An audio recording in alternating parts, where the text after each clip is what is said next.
जी हाँ, मैं भगवान में विश्वास रखता हूँ, लेकिन अंधविश्वास नहीं। भगवान वह शक्ति है जिसने इस संसार की रचना की।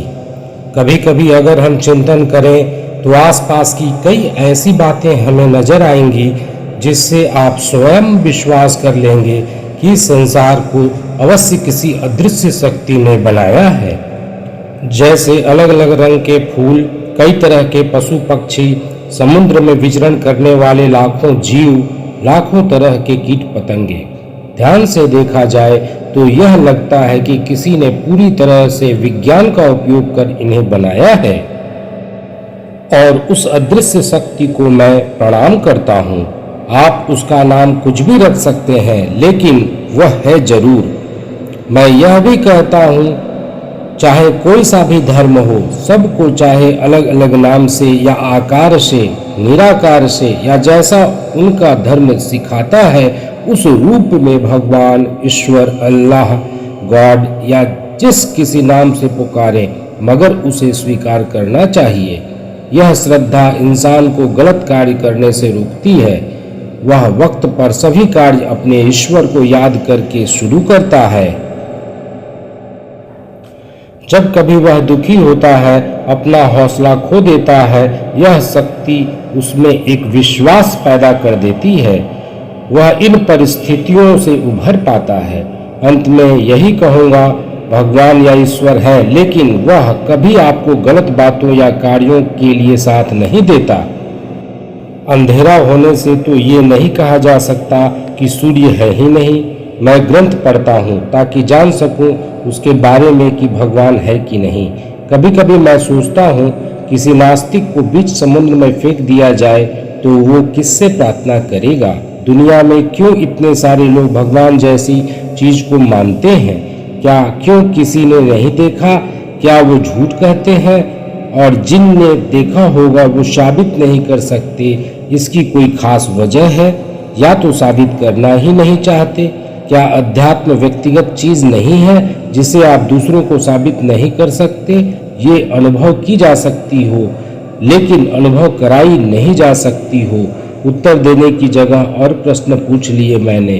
शेष शुभ हो। अपने आसपास प्राकृतिक रूप से जो कुछ भी उपलब्ध है, इसी से ही भगवान का अस्तित्व है। हमने मानवता के धर्म के बारे में बताते हुए भी इस बात को व्यक्त किया था, जिसमें हमने पंच तत्व को विशेष माना, अर्थात जल, वायु, मिट्टी, आकाश और धरती के अस्तित्व से ही यह सृष्टि है। और हम मानव इसकी पूजा भी करते हैं, क्योंकि इससे ही भगवान का अस्तित्व है। इसका ज्ञान जिस गुरु ने हमें सर्वप्रथम दिया वह एक मानव है, क्योंकि मानव भी इसी सृष्टि का अंश है और यह सृष्टि भगवान का अस्तित्व है। इसलिए इस सृष्टि के प्रत्येक मानव में भगवान समाहित है। हम इंसान यदि इस धरती पर नहीं तो सृष्टि का वह एक महत्वपूर्ण अंश नहीं जो इस सृष्टि में व्याप्त परालौकिक शक्ति का ज्ञान प्रसारित कर सके। इंसान नहीं तो ज्ञान नहीं, ज्ञान नहीं तो किसी का अस्तित्व नहीं, और अगर किसी का अस्तित्व नहीं तो भगवान नहीं। वरन ऐसा नहीं है, इंसान है। आत्मिक आभास ही अस्तित्व है। हमारे द्वारा किए गए कर्मों के अनुसार निराकार शक्ति या ईश्वर हमारे इर्द गिर्द एक ऑरा बनाता है जो हमारी सोच और जीवन को संचालित एवं प्रभावित करता है। ये ही ईश्वर के अस्तित्व का आभास कराता है।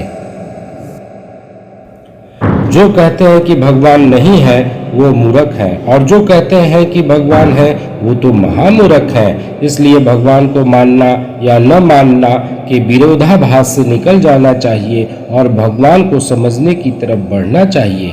यह अजीब बात है कि हम मनुष्य आज भी श्योर नहीं है कि भगवान है कि नहीं। आज भी हम सच जानते हुए भी अपनी रूढ़िगत मान्यताओं से बंधे हैं। भगवान का अस्तित्व क्या है? मेरे मत से हमारा कोई ऐसी ऊर्जा पर विश्वास जो हमें जीने की उम्मीद देता है, उसे ही भगवान कहते हैं। भगवान कोई स्थल या मूर्ति में नहीं, या तो वो हमारे और पृथ्वी की हर एक जीवित वस्तु में है या फिर कहीं नहीं। भगवान को हम अपने अंदर बसे डर की वजह से ढूंढते हैं। जिस दिन उस ऊर्जा के प्रति विश्वास दृढ़ होगा, तब ढूंढने के बजाय हम उस ऊर्जा को महसूस करने लगेंगे। तब इस प्रश्न का जवाब हमारे एहसास में होगा, शब्दों में नहीं। तो भगवान को बाहर ढूंढने के बजाय अपने अंदर खोजें। अगर वहाँ पे अलग सा एहसास महसूस हो तो भगवान है, और न हो तो नहीं। क्या आपका अस्तित्व है? अरे ईश्वर को तो छोड़िए, क्या आपका खुद का अस्तित्व है? आप सोच रहे होंगे कि ये क्या प्रश्न पूछ लिया। कल्पना कीजिए कि एक व्यक्ति है जिसकी आंखें नहीं हैं, वह देख नहीं सकता, सुन भी नहीं सकता, सूंघ भी नहीं सकता, चख भी नहीं सकता और स्पर्श को भी महसूस नहीं कर सकता। क्या उसके लिए इस दुनिया का कोई भी अस्तित्व है? क्या उसके लिए आपका भी कोई अस्तित्व है? यदि किसी एक चीज का अस्तित्व वह स्वीकार कर सकता है तो वो है खुद का। उसे खुद का अस्तित्व पता होता है।